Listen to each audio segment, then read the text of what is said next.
Hello everybody, Mr. Hockey, and today we're going to talk about the Tampa Bay Lightning trading JT Miller to the Vancouver Canucks. Now the two other trades that I talked about, the PK Subban trade and the Patrick Marleau trade, they're all meant to save salary cap, dumping a player.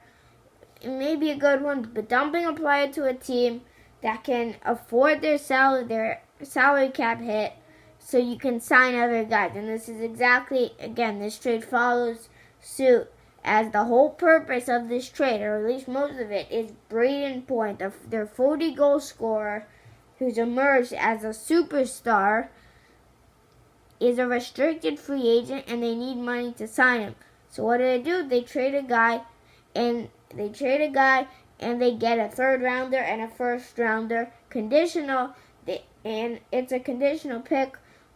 If the Canucks miss the playoffs this season in 2020, which I think they will, and we'll get into that later, then the pick is for 2021.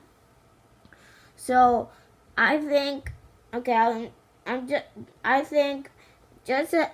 they sign, the Canucks are on a bad path right now. Ever since they signed Louis Eriksson in 2016 free agency, they've always been so close to making the playoffs, but they just can't quite make the playoffs. And so they got a good pick last year, Elias Pettersson, but it's not enough. And you're adding guys that are gonna get you close, but not close enough. And you either gotta tank, or you have to tank. There's no other option. You can't do anything else, because at the end of the day, you can't just ask for players, good players, get them, and such, like teams wish they would. You have to draft them. You gotta develop them. So you got Elias Pettersson. That's nice. Right now you've got some good players, but you gotta develop your team over a couple years. You can't keep going for the big guy who's available and then keep losing in the first round. That doesn't do anything. It's better to miss the playoffs and into the draft lottery than get swept in the first round. Yeah, okay, exclude the Lightning from this, because they had a terrific season and what happened was unfortunate. But in general sense, it is better to miss the playoffs and into the draft lottery than to lose in the first round, because you get a bad draft pick and you haven't got any success. The Canucks need to build around Elias Pettersson. Their GM, Jim Benning, if they don't make the playoffs, he's likely going to be fired this season. So, maybe it's I want to just do something so I can get to the playoffs so I won't be fired. But at the end of the day, you're not helping the Canucks franchise. Even if JT Miller goes on to become the leading scorer, what are you going to do? Even if he's the leading scorer in the league this season, he can't win you a cup. It's not like the Canucks are a lot of pieces away from winning a cup. It's not like, all right, you just had one guy and you're a cup contender and you're a serious cup contender. You need a lot of pieces. So I don't like this trade from the Canucks' perspective.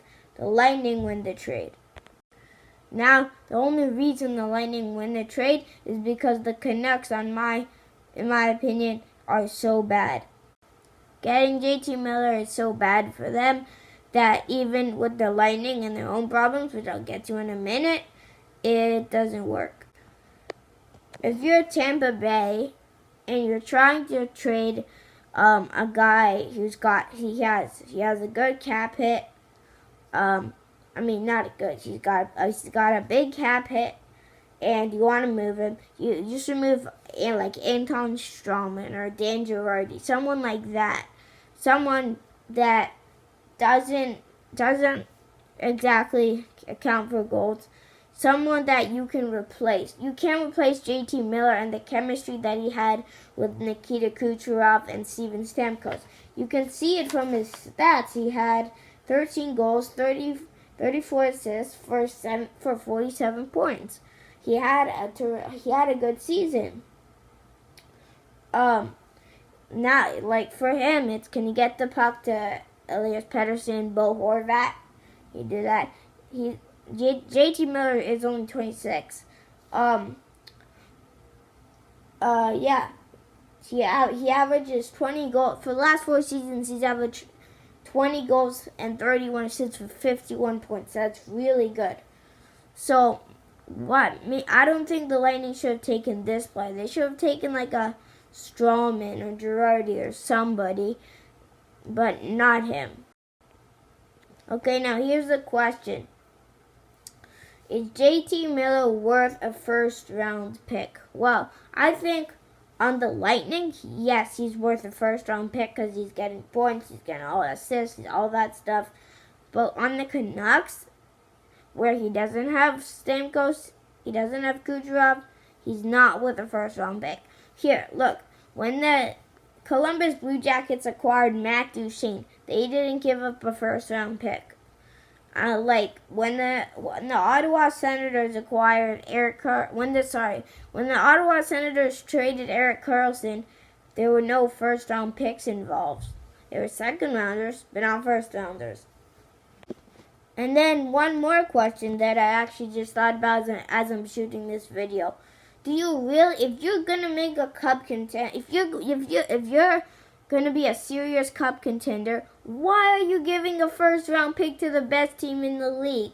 Like, come on, they're gonna develop that pick because you're likely gonna miss the playoffs this season, so it's gonna be a 2020 pick. Until you get your roster developed, that's gonna be about the same time that they're getting that pick into the NHL, and you're getting your team ready if you ever do. If you're ever gonna stop trying to get these free agents and stuff, and the best player, and just accept that you're going to have to tank for a couple seasons. But you've just traded a first-round pick to the best team in the league. They're going to use that pick, they're going to develop it, and they're going to get a really good player. And now that's another player you're going to have to deal with if you want to play with them. And then if you ever meet in the Stanley Cup Finals, well, that player could have been yours. So, bad team to try and trade for. So, in the end, the trade looks better for the Lightning because the Canucks just totally screwed this up. Jim Benning screwed this up. This is not a good trade for the Canucks. This is a really bad trade. It's especially down the road. The Lightning did a little better, so they win the trade.